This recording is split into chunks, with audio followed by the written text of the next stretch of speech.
As long as the government recognizes now, it is now incumbent on the part of the government to return the 60 billion that was transmitted already because it is recognized now. Maybe PhilHealth can already request the President to return the money, the 60 billion that were transmitted to the government for uncoded program funds, ibalik nila sa PhilHealth and PhilHealth to expand its benefits, hire more people to answer for the needs of the health of our people. See? Sinabi ba dito na illegal?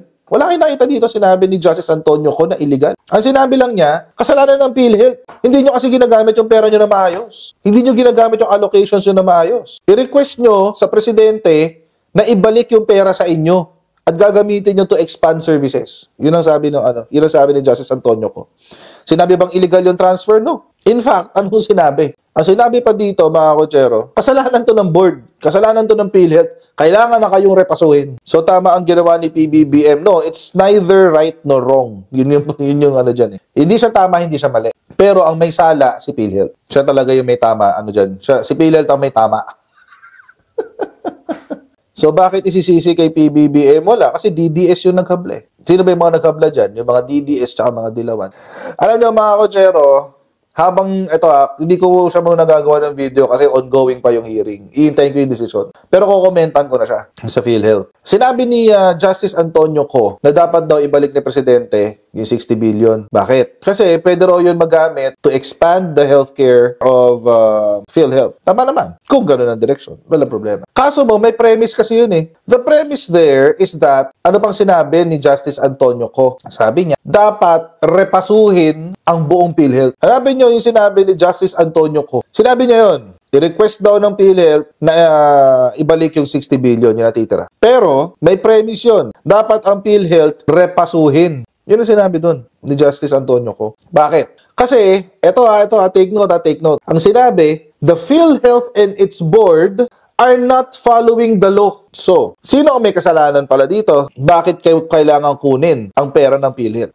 Sino may kasalanan kung bakit may unused funds ang PhilHealth? Sino may kasalanan kung bakit may unused funds ang PhilHealth? Hindi sinabi, take note ha, hindi ko sinabi ni Justice Antonio Co na illegal yung transfer. Wala akong sinabing ganun. Wala akong sinabi na illegal ang transfer. Take note ha, kahit balikan yung sinabi ni Justice Antonio Co. Wala siyang sinabi na illegal yung transfer.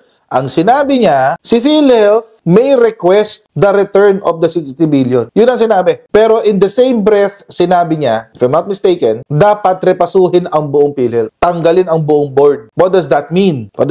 It means, kasi bakit kailangan tanggalin yung board? Kasi hindi sumusunod ang PhilHealth sa batas. What does it mean? It means na yung mga nakaupo ngayon bilang board members ay walang pakialam sa ginagawa nilang negosyo ang PhilHealth. Ginagawa nilang parang private insurance company. Which it should not. Kaya may unused funds.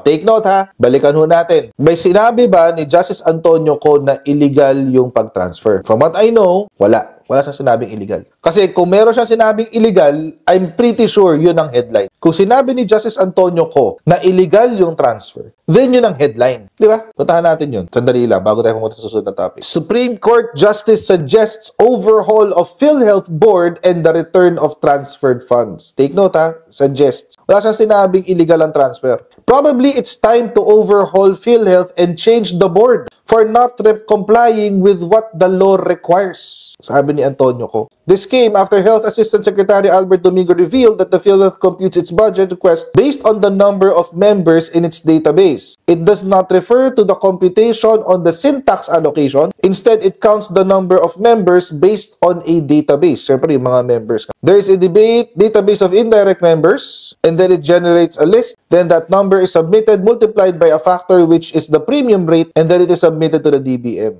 Kaso hindi nila kinukuha pati yung budget dito na galing dito. Syntax collections, 50% of government share ng PAGCOR, 40% ng charity fund ng PCSO, premium contributions, annual appropriations ng DOH, and national government subsidy to the PhilHealth included in the GAA. Sabi niya, if you increase the budget 200%, I don't think Filipinos would not avail of that. You define your own limits. Congress allocates budget or collects taxes. Provides for collection of taxes to answer for the subsidy of PhilHealth. Now, when you request money for subsidy, ang ibig mong sabihin, hindi mo napapakailaman yun. Hindi mo naiintindihin yun. Gagawa ka ng sarili mo formula because you have limited understanding. There's a limited need of our people for health, sabi. Apparently, sabi ni Antonio Co, From your own words, kasalanan niya ng administration, this administration, last administration, or the previous administration, at kasalanan niya ng PhilHealth Board. O, see? Doon niya sinabi na kung pwedeng ibalik. As long as the government recognizes now, it is now incumbent on the part of the government to return the 60 billion that was transmitted already because it is recognized now. Maybe PhilHealth can already request the president to return the money, the 60 billion that were transmitted to the government for uncoded program funds, ibalik nila sa PhilHealth and PhilHealth to expand its benefits,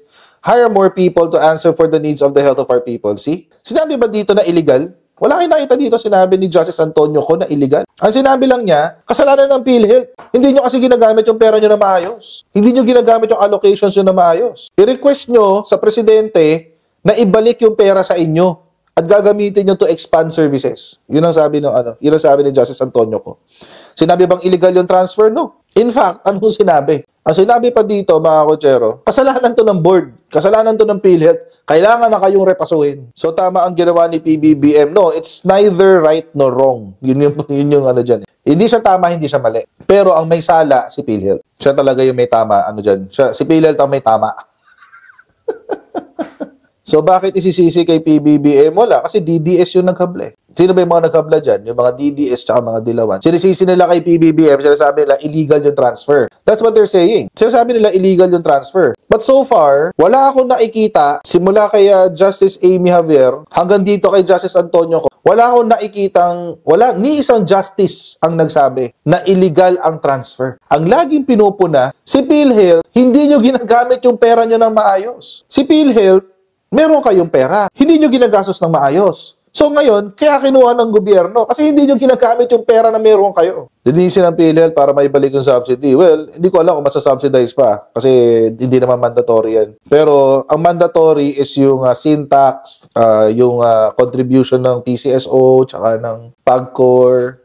Yun ang mandatory. Simple, di ba? Di drug agad yung propaganda ng mga DDS tsaka mga kakamping. Kasi sinasabi nila, illegal yung transfer. Illegal yung transfer. No justice has said it is illegal. Although there are many comments, many comments na sinabi ang mga justices na yung PhilHealth hindi tumatakbo ng maayos. Power ba ng SC na utusan ng executive kapag naglabas na sila ng ruling?